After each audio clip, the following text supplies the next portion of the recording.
बुलेटिनच्या सुरुवातीला बातमी कोकणामधून।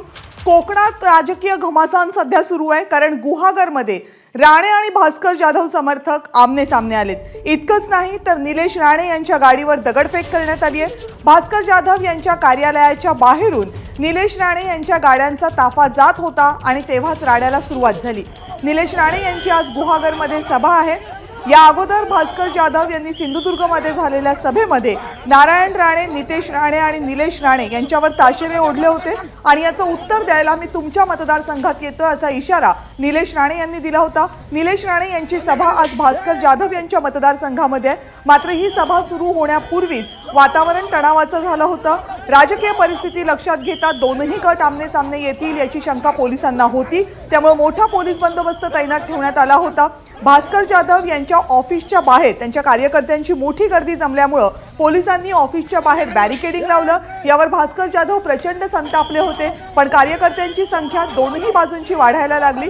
थोड्याच वेळात निलेश राणे यांच्या गाड्यांचा ताफा तिथून जायला लागला आणि अचानकपणे या ताफ्यावर दगडफेक सुरू झाली। पोलिसांनी परिस्थिती हाताळण्याचा आणि नियंत्रणात आणण्याचा प्रयत्न केला, मात्र काही काळ इथे तणावाचं वातावरण निर्माण झालं होतं। या सगळ्यामध्ये काही गाड्यांच्या काचा फुटल्यात, रस्त्यावर मग शुकशुकाट पसरला। पोलिसांनी सध्या तरी परिस्थिती नियंत्रणात आणलेली आहे। गुहागरमध्ये निलेश राणे यांची काही वेळातच सभा होईल। या सभेमध्ये ते भास्कर जाधव यांच्यावर काय टीका करतात याकडे लक्ष असतानाच दुसरीकडे हे दोनही समर्थक आमने सामने आलेत, त्यामुळे कोकणातलं राजकीय वातावरण सध्या प्रचंड तापलेलं असल्याचं स्पष्ट होतंय।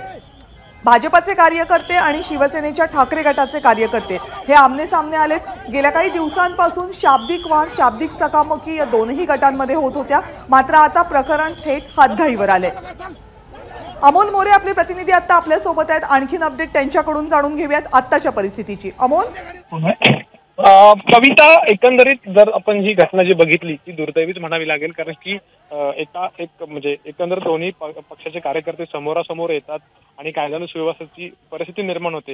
ही गोष्ट गंभीर अशीच आहे। आता जर आपण बघितलं म्हणजे काही मिनिटात अगदी अपडेट्स मिळतात, त्यानुसार असं कळतंय की परिस्थिती थोडीशी नॉर्मलाइज होण्यास सुरुवात झालेली आहे। पोलिसांचा ताफा जो आहे तो त्या ठिकाणी आहे आणि पुढच्या काही वेळातच निलेश राणे जे आहेत ते सभेच्या ठिकाणी दाखल होतील। मला वाटतं निलेश राणे यांनी या संदर्भात आता कोणतीही प्रतिक्रिया देण्यास नकार दिलेला आहे आणि ते सभेच्या ठिकाणी येतील। पाटपन्हाळे जे गुहागर तालुक्यातील किंवा गुहागर शहरापासून काही अंतरावर जे सभेच्या ठिकाणी त्या ठिकाणी निलेश राणे येतील आणि त्यावेळेला नेमकं निलेश राणे काय बोलतात याकडे लक्ष असेल। आपले दुसरे सहकारी रवींद्र कोकाटे सुद्धा आपल्या सोबत आहेत। रवींद्रकडनं आणखीन अपडेट घेऊयात। रवींद्र, कविता, आताची स्थिती बघितली तर भास्करराव जाधवांनी सांगितलेलं आहे की भास्करराव जेव्हा निलेश राणे चिपळूणमध्ये दाखल झाले, चिपळूणच्या रेस्ट हाऊसला, तिथून ते थेट जाणार होते गुहागरच्या दिशेने। मग त्यांना त्यांची मिरवणूक का पोलिसांनी काढून दिली, पोलिसांवरती आरोप केलेत भास्करराव जाधवांनी। पोलीस कुठेतरी अक्षम आहेत आणि यांचा पोलिसांचा सुद्धा या घटनेला पाठिंबा आहे असं सुद्धा मगाशी बाईटमध्ये म्हटलेलं आहे। अपडेट एक द्या की नेमके भास्कर जाधव आणि निलेश राणे हे आहेत कुठे कुठे? सभेच्या ठिकाणी निलेश राणे पोहोचलेत? भास्करराव जाधव चिपळूणच्या कार्यालयामध्ये आहेत, तर निलेश राणे हे सभेच्या ठिकाणी रवाना झालेले आहेत। मात्र कार्यकर्त्यांचं असं म्हणणं आहे की निलेश राणेच्या गाडीवरती जी दगड पडलेली आहे त्यामुळे निलेश राणे हे कदाचित पुन्हा एकदा चिपळूणमध्ये येऊ शकतात। कविता, आता निलेश राणे चिपळूण पासून किती अंतरावर आहेत आणि सभेचं ठिकाण भास्कर जाधव यांच्या ऑफिस पासून किती अंतरावर आहे? भास्करराव जाधवांचं जे कार्यालय आहे गुहागर बायपास इथे आहे, तिथपासूनचा जो प्रवास आहे सभेपर्यंतचा तो बरोबर 45 मिनिटाचा आहे। निलेश राणे जाऊन बरोबर 15 ते 20 मिनिटं झालेली आहेत, सभास्थळी अजून पोहोचलेले नाही आहेत।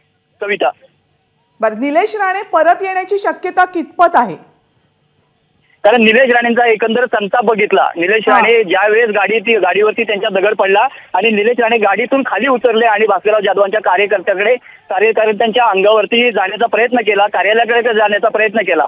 एवढा संताप होता की खरोखरच काहीतरी राडा होणार अशी चिन्ह दिसत होती। मात्र निलेश राणेंना कार्यकर्त्यांनी समजवलं, गाडीत बसवलं आणि थोडा वेळ निलेश राणे चिपळूणच्या दिशेने गेले, अतिथी हॉटेलच्या दिशेने गेले, तिथे थांबणार होते। मात्र कार्यकर्त्यांनी समजवल्यानंतर पुन्हा एकदा सभेकडे गेलेत। परंतु काही जे जवळचे कार्यकर्ते आहेत ते असं म्हणतात की निलेश राणे पुन्हा एकदा भास्करराव जाधवांच्या कार्यालयाकडे येऊ शकतात। कविता, पोलिसांचा बंदोबस्त मोठा आहे, पण ज्या ठिकाणी ही दगडफेक झाली त्या ठिकाणची परिस्थिती आता नेमकी कशी आहे? तिथे कार्यकर्ते अजूनही एकमेकांसमोर आहेत? कार्यकर्ते जे आहेत ते जवळपास भाजपचे कार्यकर्ते आहेत, हे निलेश राणेंच्या ताफ्यासोबत गुहागरच्या सभेकडे गेलेले आहेत। मात्र भास्करराव जाधवांचे जे कार्यकर्ते आहेत ते अजूनही तिथे कार्यालयात आहेत, मोठमोठ्या घोषणा देत आहेत, पोलीस बंदोबस्त आहे. तर काही भाजपचे कार्यकर्ते असं सुद्धा सांगतायत की निलेश राणेंची सभा संपल्यानंतर निलेश राणे ज्यावेळेस इकडनं परततील त्यावेळेस नेमका राडा होऊ शकतो कार्यालयावरती. कारण हे कार्यालय हे कुठे आतमध्ये नसून मुंबई गोवा महामार्गावरच्या 2 मिनिटाच्या अंतरावरती कार्यालय आहे भास्करराव जाधवांचं. बर, कविता, सभेची वेळ काय दिलेली आहे? निलेश राणे यांच्या भाषणाची साधारण वेळ काय दिलेली आहे? सभेची वेळ होती 5 वाजता, मात्र इथे हा राडा झाल्यामुळे सभाची वेळ आहे ती आता 6:15ची केलेली आहे. जवळपास निलेश राणे आहेत ते आता 10 मिनिटात पोहोचतील आणि त्यानंतर सभेला बोलतील असं त्यांनी कार्यकर्त्यांचं म्हणणं आहे. जेव्हा निलेश राणेंची आम्ही प्रतिक्रिया घ्यायला गेलो तेव्हा निलेश राणेंनी सांगितले हे सगळं आहे ते मी सभेमध्ये बोलेन, सभेने उत्तर देईल. आणि त्यामुळे सभेतल्या भाषणाकडे आपलं लक्ष असेलच. दरम्यान भास्कर जाधव, आमदार भास्कर जाधव यांची प्रतिक्रिया आहे ती जाणून घेऊयात. हे गुहागरमध्ये माझ्या विधानसभा मतदारसंघामध्ये सभा घेण्याकरता येणार अशा प्रकारची जाहिरातबाजी मोठ्या प्रमाणात झाली होती.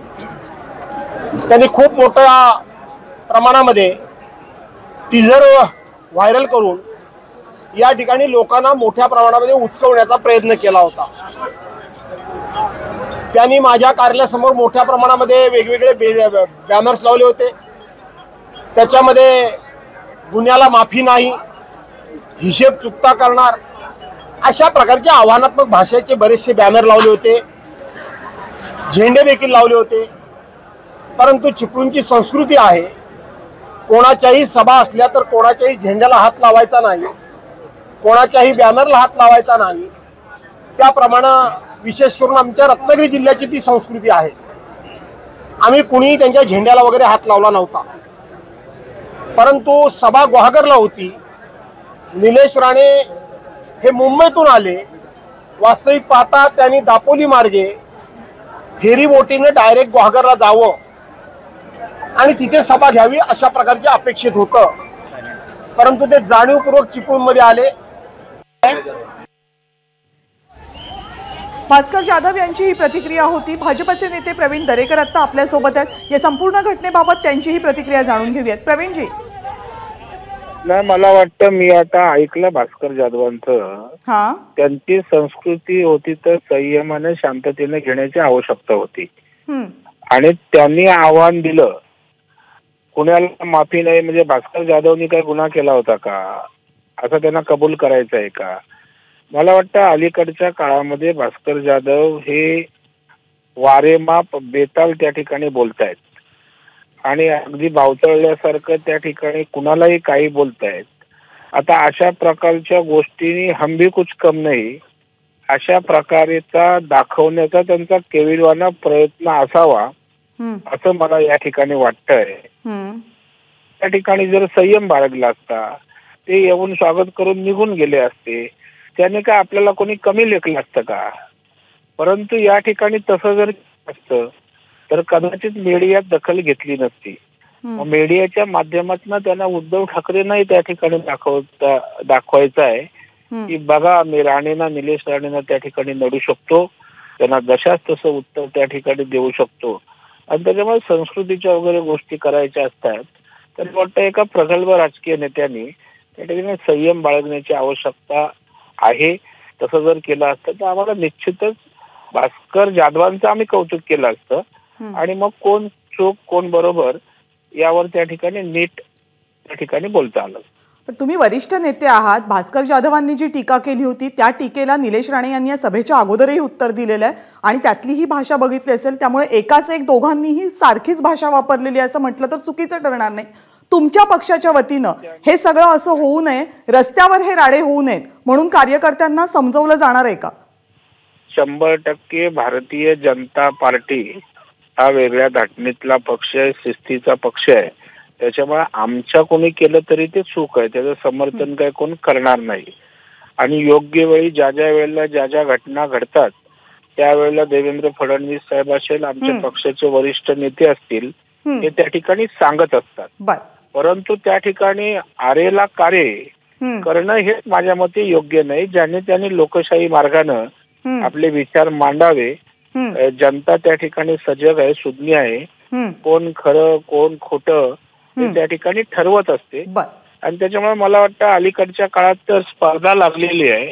तू मला शिव्या देतो तर मी तुझ्यापेक्षा डबल देतो, तू आरे केलं तर कार्य करण्याची माझ्यात धमक आहे. मला वाटतं हे महाराष्ट्राच्या आतापर्यंतच्या राजकीय वैभवशाली परंपरेला निश्चितच चांगलं नाही असं नम्रपणे. आणि त्यासाठीचे प्रयत्न सगळ्याच पक्षांनी केले पाहिजेत असं वाटतं. प्रवीणजी, धन्यवाद तुम्ही दिलेल्या या प्रतिक्रियेबद्दल.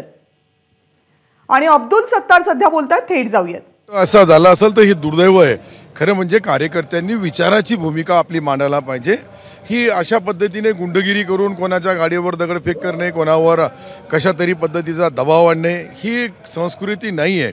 परंतु या महाराष्ट्रामध्ये काही दिवसानंतर आपण पाहू का या लोकांना शिकवण्यासाठी जसं ते ज्या पद्धतीने वागतील, आरेला करे करण्याची भाषा आता लोकांमध्ये येणार.